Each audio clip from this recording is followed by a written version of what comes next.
What's going on, everybody? Welcome back to another late night in the BrewLab. Me, Lone Fox, your brewmaster in chief.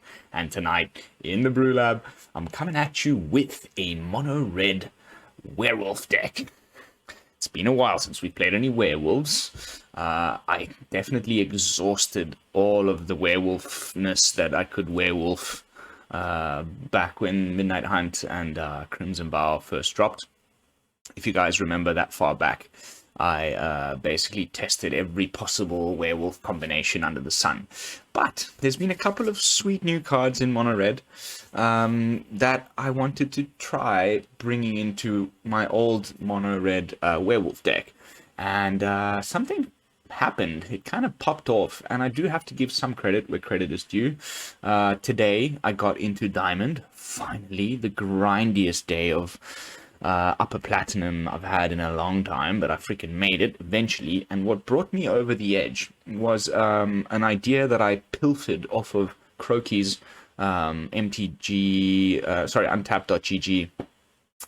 profile, where he was running Fable of the Mirror Breaker in an Angel deck. And of course, Angels have much better ETBs than Werewolves. In fact, Werewolves have none. But it still got me thinking, what other tribal type theme deck would benefit from Fable of the Mirror Breaker? And at first I thought it was a terrible idea, because again, you kind of want to be copying stuff with the Fable to get those ETB triggers, and there isn't really anything with ETB triggers in Werewolves. But just having more of a specific one of them, especially if it's already nighttime, can really swing the game. And also the treasure ramp and the draw and discard and every part of the Fable of the Mirror Breaker is just really fits perfectly into this deck. So anyway, I've rambled for way too long. Without further ado, let's jump into tonight's brew. Wolf Mirror. Of course, with the appropriate sleeves. I'm going to do the usual. Take it from the top, describe the deck for you from left to right. I'll try to explain to you why it is that I've picked the cards to go in the deck, and how it is that they synergize with the other cards in the deck, and what some of the play lines and various interactions might be that we'll come across during a typical game. Then we'll jump into some gameplay footage, and hopefully illustrate as many of those play lines and interactions for you against some opponents in lower diamond rank. And we'll jump back in at the end with my final thoughts, potential modifications, and sort of overall deck review. So, we're starting off with a full playset of the Kessig Wolfrider, which is not a wolf or a werewolf. It's a human knight, which is really strange. Like, we were dying for a one-drop wolf, if you guys remember back in the day when the sets dropped, and then they were doing spoiler season for Crimson Bar, and we saw this guy, and we're like, oh wow, finally. No such luck. But still, you do get to pay 3 and exile 3 cards from your graveyard, and you create a 3/2 red wolf creature token, which, you know, you're running into removal. You've got cards in the deck like Into the Night, which draw and discard, as well as Fable of the Mirror Breaker. So there could be some stuff in your graveyard, and it doesn't specify what stuff. It's just 3 cards. Can be lands, can be anything. Beg your pardon. And then you get to make this little 3/1 wolf. And anyway, it's just a nice aggressive little 1-drop that has menace. You can start swinging in straight away, and that's pretty nice. Then we've got a full playset of Play with Fire. I was debating all sorts of different options here, but ultimately, when it comes to mono red, I think Play with Fire is probably still the best option, because you're more often than not using it to go face rather than remove stuff. And we've got other stuff that'll help us remove things, and Play with Fire is just to give mono red that little bit of extra reach. Sometimes all you need is that 2 points of damage to go face for you to win the game. And so Play with Fire is just the obvious option, and it's not the only removal spell that we have that'll go face, so we'll get there in a second. Next up, I just went with a couple copies of Abrade, and there's an argument to be made for like maybe a 3-3 split or something. We'll have to see how the games progress, how many you know, only cult anvil decks we run into, because destroying artifacts right now is pretty important, especially now that Obnixilis is in the format. Those anvil decks are just like, again, coming back to the forefront, and so That's why I'm going with Abrade over, many of the other better, in my opinion, 2-mana instant speed removal spells or burn spells in red. But just the fact that this gives you that option to destroy artifacts. I had a couple of other options here. RT. Namely, raise the effigy, which is quite nice because you can use it as a fight spell. So, I don't know. Maybe this is the better option. Again, we'll have to keep our eye on it. There's also a new one from the new set, but it's a little bit expensive over here. 5 damage.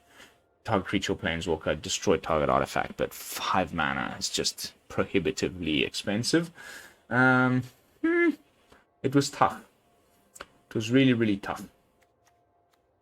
I was thinking of using... Anyway, I'm getting lost. Let's jump back into the deck. But we'll have to see about Abrade. There's some alternatives. Then, Hungry Ridgewolf. Sweet little 2-drop. Cool little uncommon. 2 mana, 2/2. Face value doesn't seem like much. Just maybe just draft chaff. But if you play this on turn 2, and then on turn 3 you play your Reckless Stormseeker. Now it's a 3/2 with trample, and then you give your Reckless Stormseeker haste when it enters the battlefield. Now you're swinging for 6 on turn 3. Pretty nice. So that's why, just because I do like my tribal theme decks, I did want to just stick with the program and went with the full playset of the Hungry Ridgewolf. And trust me, the trample gets you places. So I've decided to go with this over anything else. Then, I did mention this in the introduction, this is kind of the new tech in the deck. Fable of the Mirror Breaker. Wherever you can slot one in, any deck that plays red or even splashes red, get the Fable in there. It's going to do things for you. Like, the little shaman is fantastic. Makes you a treasure token. Whenever it attacks, you can... also give the reflection of Kiki Jiki haste with the Reckless Stormseeker, so it can get copying things the moment it enters the battlefield. Lots of cool stuff that can go on with this deck. But ultimately, what I'm really trying to do, and the main sort of thing here, is to take advantage of Ill-Tempered Learner, which we'll get to. But I want to have it be nighttime and then copy this and attack. That's kind of the main win con here that we're trying to go for. But yeah, even just copying another wolf, another Hungry Ridgewolf, when all you have on the battlefield is a Kiki Jiki and another Hungry Ridgewolf. Now you've got 2 wolves, they both buff each other. Little things like that actually surprised me when I was testing it out. So let's see now because I was testing in Unranked, how this ends up performing for us in Diamond. Then, other spell that can go face. Moonrager Slash. If it's nighttime, this thing only costs 1 mana. 1 mana, 3 damage, any target. I like it. I like it a lot. So, that's our second main removal spell. And between Play with Fire and Moonrager Slash, if you count all of the potential damage that these cards do with 8 of them, 3 times 4 is 12. 2 times 4 is 8. 8 plus 12 is 20 damage that you can do just with your burn spells to the opponent's face. So, pretty nice. Then, Reckless Stormseeker is the first creature, and this is kind of a problem in red. There's no 2-drops that starts the night and day cycle. So, you're going to drop your Reckless Stormseeker on turn 3, hopefully, and it'll start the day and night cycle, and then you want it to go to night as soon as possible with your werewolf stacks, obviously. So that's why we went for Into the Night, and it's also doubling as a little bit of card advantage. So Into the Night, discard any number of cards, then draw that many cards. Hey, that's pretty cool. If you can do that and get rid of all the nonsense in your hand and just draw a bunch of gas on turn 4 and make it night. So that's your only play, really. Instead of playing the Ill-Tempered Learner, maybe you don't have it in hand, or you want it to go night before you play him the following turn. Based on the board state, you might, be worried about a sweeper or what have you, especially on turn 4. Decide. It's kind of up to you, and I'll hope to showcase that type of decision during tonight's gameplay footage, where, you know, will it be better to deploy another threat and keep going, or switch it tonight, restock your hand with you know, stuff that matters, and then play the Ill-Tempered Loner the following turn at nighttime. Comes down as the Hullpack Avenger, give it haste with the Reckless Stormseeker, and maybe copy it with the Fable and win the game. Because at that point you'd have 5 mana, so you'll have 1 mana left open for the Reflection of Kiki Jiki. It'll also be turn 5, which means, you know, you should have flipped it by that point, and you will be able to copy the Hullpack Avenger and swing in. And, you know, we'll get to the Hullpack Avenger right now. So, front side, Ill-Tempered Loner, already pretty nice. If it's dealt damage, it deals that much damage to any target. Nice. A little bit kind of pseudo removal. And then you can pay 2, 1 colorless, 1 red, and it gets +2/+0 until end of turn. And you can do that however many times you want, because it's not a tap. Well, however many times that you have the mana to do it. And you don't have to tap it, and it's instant speed. You can do it during an opponent's turn, what have you. So pretty nice, a kind of defensive and offensive little ability there. But then, when it's nighttime, whenever a permanent you control is dealt damage, any permanent, so it's any of our cards, any of our creatures, then they deal that much damage to any target. That basically just makes it so that the opponent can't block.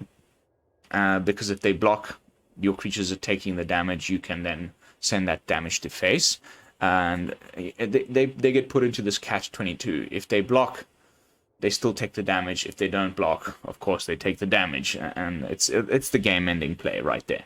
But just in case that doesn't finish things off, we've got a sweet 5-drop that is, I think, should see more play, especially with the amount of planeswalkers and things that are floating around in the format. The thing has menace, it has haste.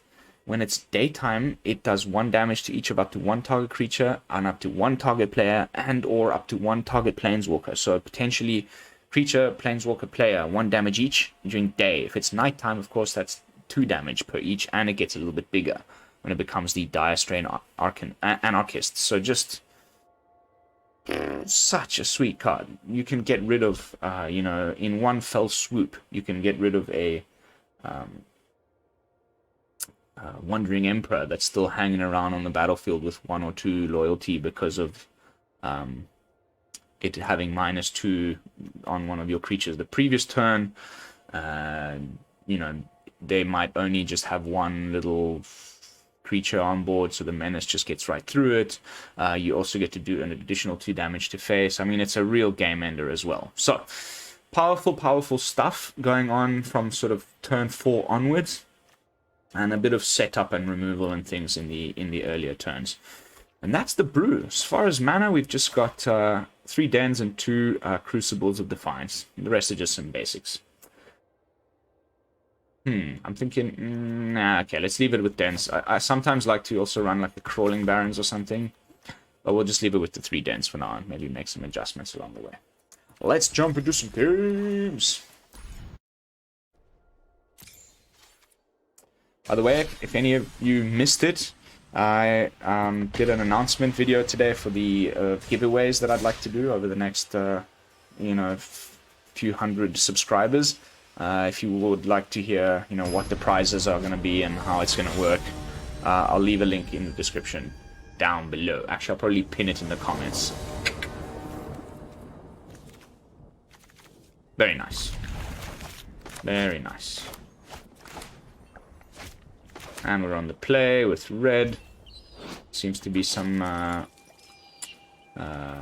cabaretis.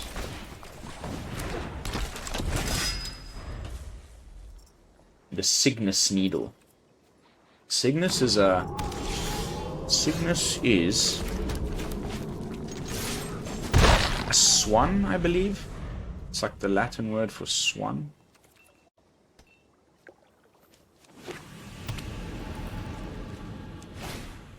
Oh no.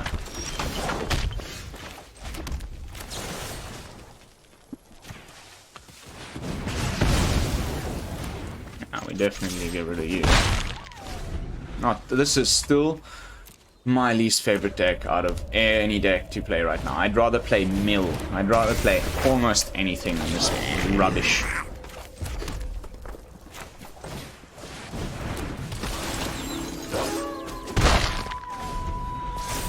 Hopefully he doesn't cast anything. It'll just flip to night now. That would just really make my day. But it's highly unlikely. Maybe a... Okay. I was expecting Showdown of the Skelds.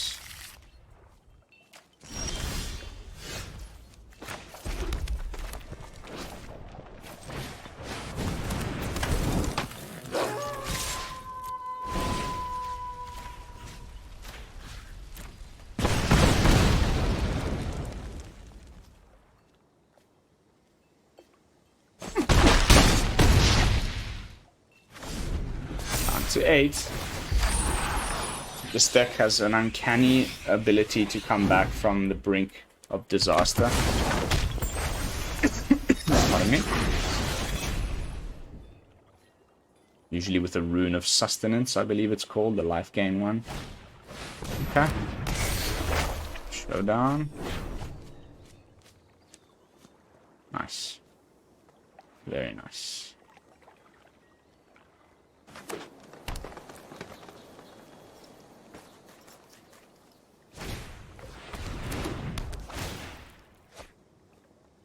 Came into play tapped. There's not much you can do. You could have probably just attacked with the other dude there and gotten some gains. Okay.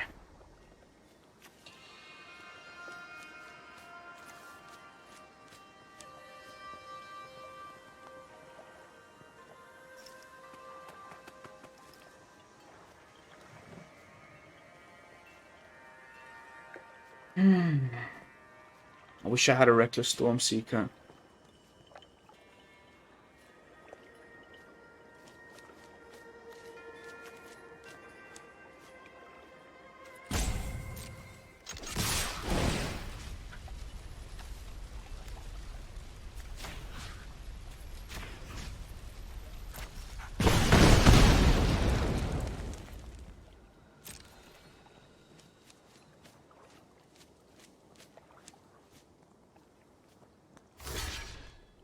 I think that's just GG.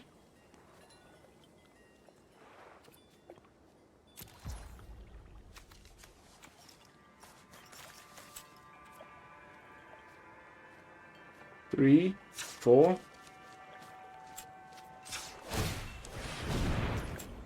Yep.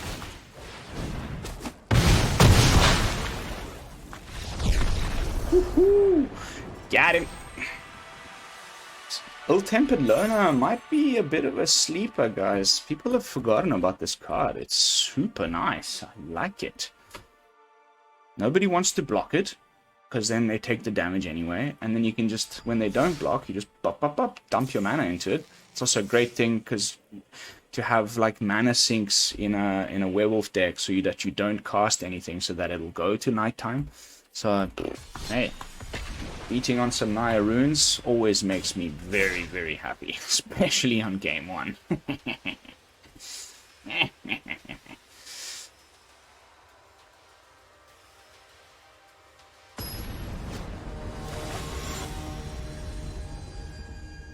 Isaias.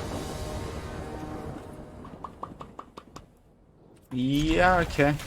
And if this just was a wolf, be so much better.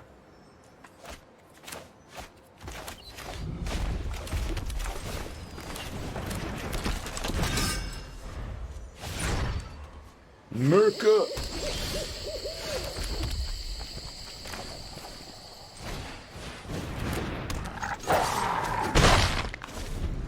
Come on, baby, come on. Come on, baby, come on.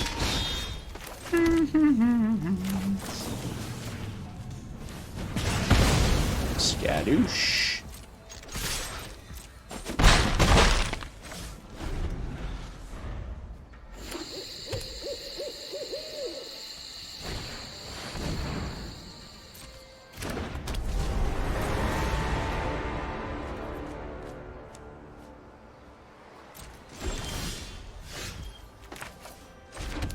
That's very nice of you, my dear fellow.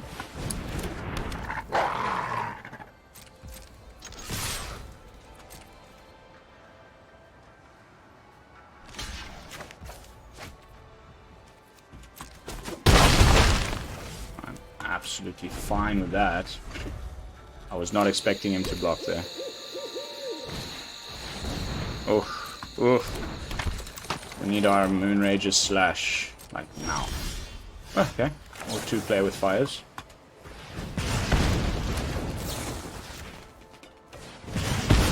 Will also do the job. Thank you very much.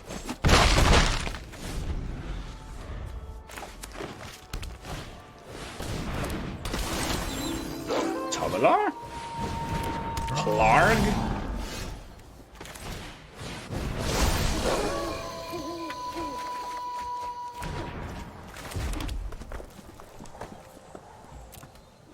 That's very unfortunate.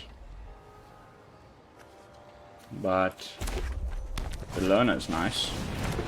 Oh, bard class. Okay. Now it makes sense. Sure.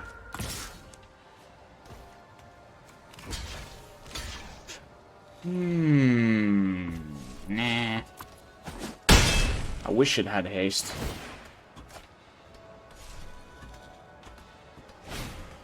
Now it's gonna switch to not to day again. Ah, that's terrible. 4-5.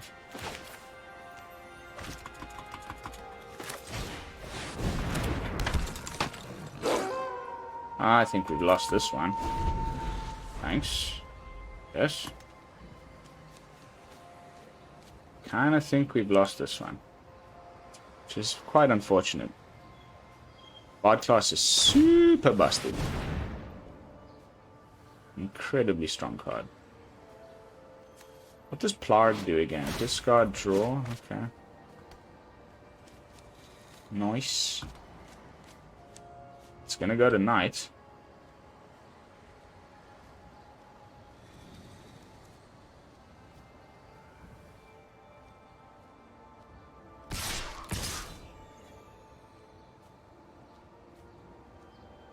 I'll let it come through. Or okay, well I can't let it all through. 9, 13.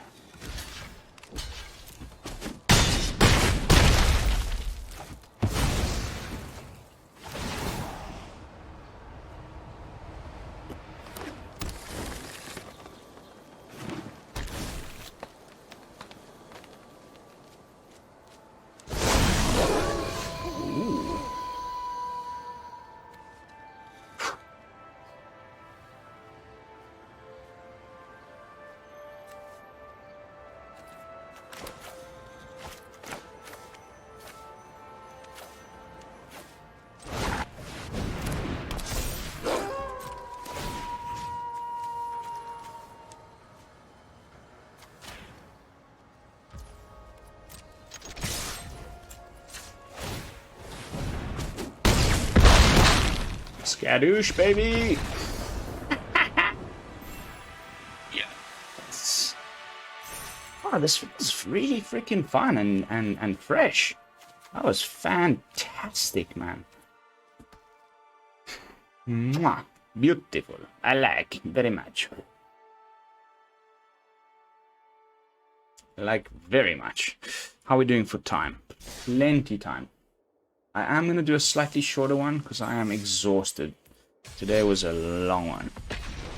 So obviously into the night there, the card draw spell thing, you know, loot spell.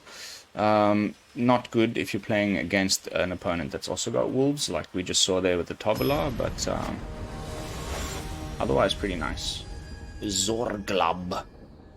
I think that like other, you know, of course, because you can just go Gruul werewolves, right? That's so boring and overdone.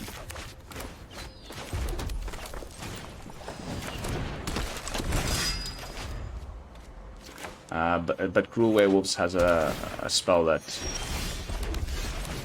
Oh, please give me another land next turn. that makes it into nighttime, and it also draws you cards and stuff. It's really good. It might even be worth like splashing green just to like swap into the night with that. That could be a really good idea, actually. Ooh. Yes, baby, yes. That's what I'm talking about.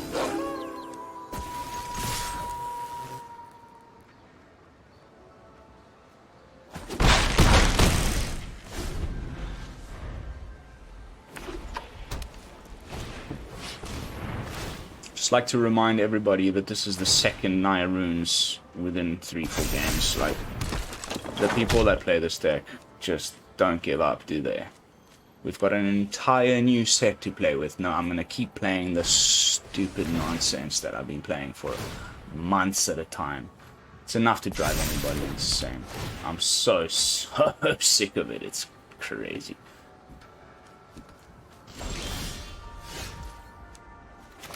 Okay.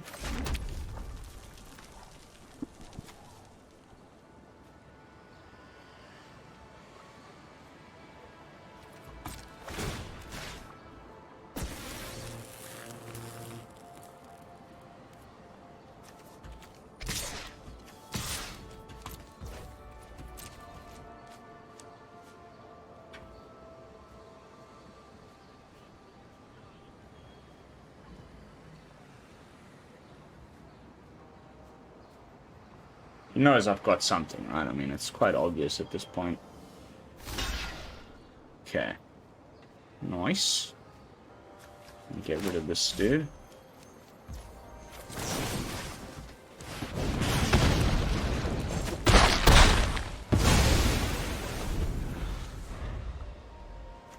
Could have been worse.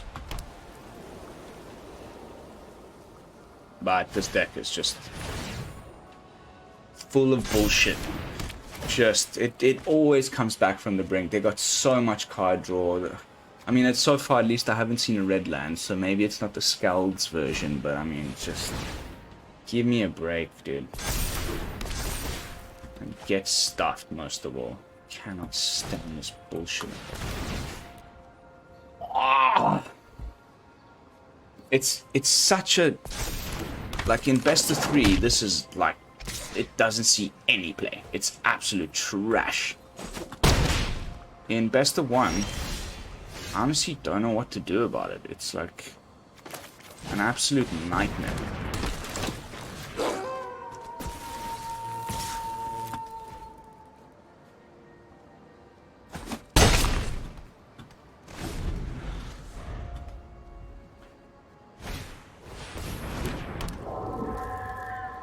Sometimes they run out of stuff to cast. Sometimes.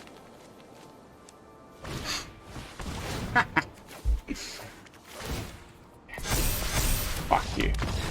Get stuffed. Play a different deck. Freaking loser. So boring. So boring. Salty BrewLab. I just cannot get over how stupid that deck is. Like, I honestly would rather play mill anything, like anything, rather than Naya runes. It's become my pet peeve right now. Like I would rather play and like against or with. Just bleh, get it out of my freaking meta. Every day, like 6, 7, 8, 10. I wish I could count the number of Naya runes players I played today. And there's a full new, like, Naya cabaret thing that's fun and interesting. Nah, I'm gonna still play my Naya runes. Cast runes for free with my freaking Runeforge champion. I think the guys at Wizards of the Coast were smoking some good shit when they came up with that. I wonder if they intended those two cards to be in standard at the same time, or if they missed it or whatever, but it's too late now.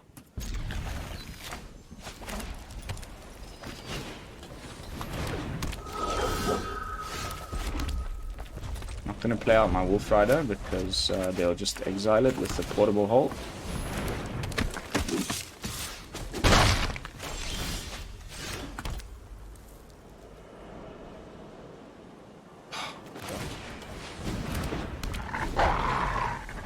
Why have you got these sleeves? Is this actually Obscura? Here comes the portable hole. Are you ready?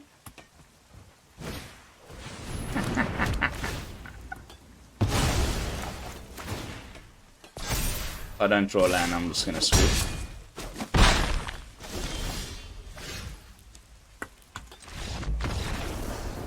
Next.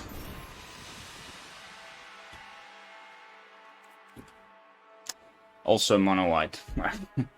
The same stuff. Talia turn 2, yada yada yada.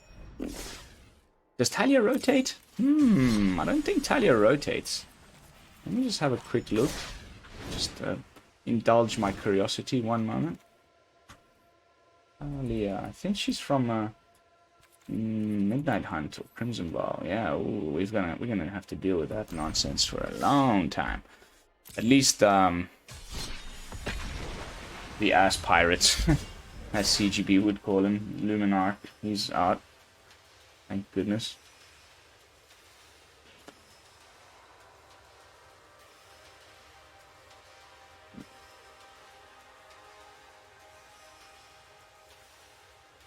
Low battery.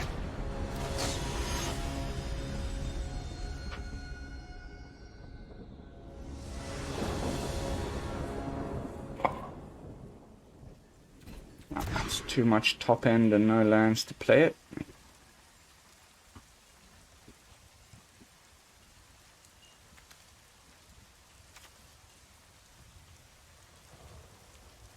I don't know about this guy. I'm thinking maybe just more removal or maybe some card draw or something instead.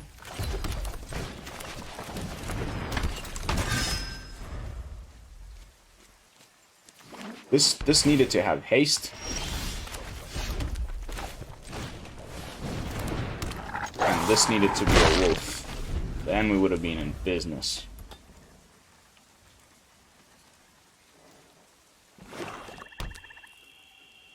Uh-oh. SpaghettiOs. Woohoo!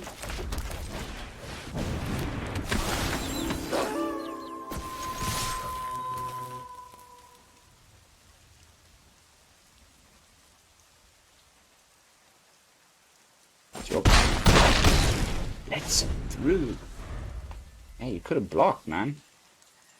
The Stormseeker doesn't have trample or anything. Okay. Some kind of obscure stuff going on here.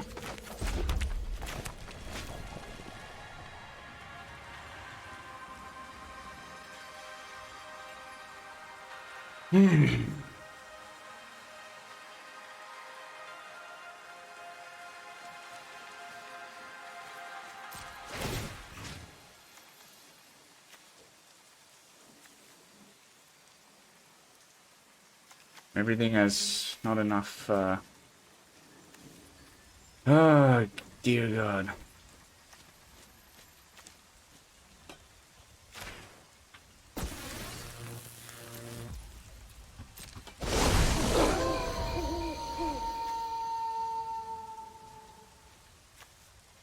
They've changed this recently. When it's nighttime, it gets this, like, darker shade. It's from the latest patch or the one before that. Don't know if you guys noticed.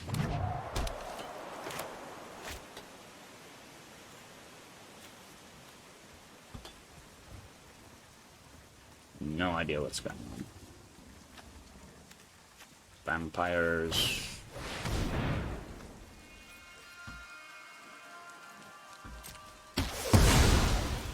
Sure.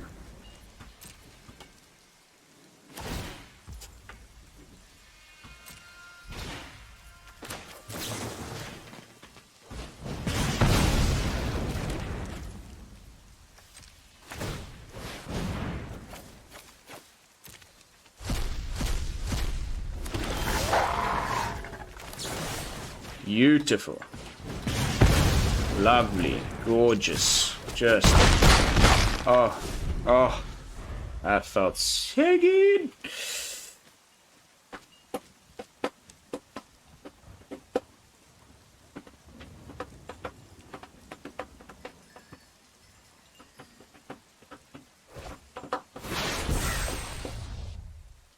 spells.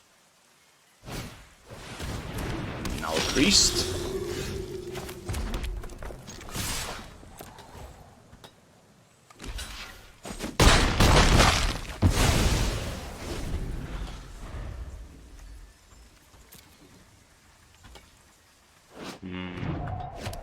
I get worried about burn down the houses and things like that at this point. Although,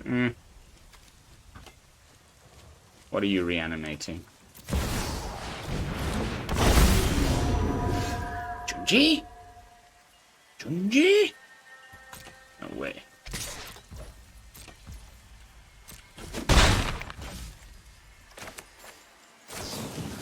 Scry. Perfect. That's going to win us the game. Right there. That little bit of extra reach I was talking about in the... I mean, unless he's got some crazy life gain going on. Moonrager slash 3 damage to face. Game over. Hey, and we got to use the Kessig Wolfrider there. That was great. We made that little wolf token. Gave our Hungry Wolf guy here. Okay, how much life can he gain? 1? Just obedience. Ah, it's fine. We still win. Oh, I have a job for you. Unless he's got counter. Magic.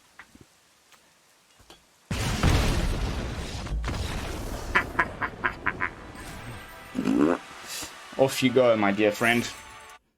Alright, guys. Like I said, slightly shorter one tonight. I think we're going to leave it at that. A really fun brew. We got some fantastic wins in.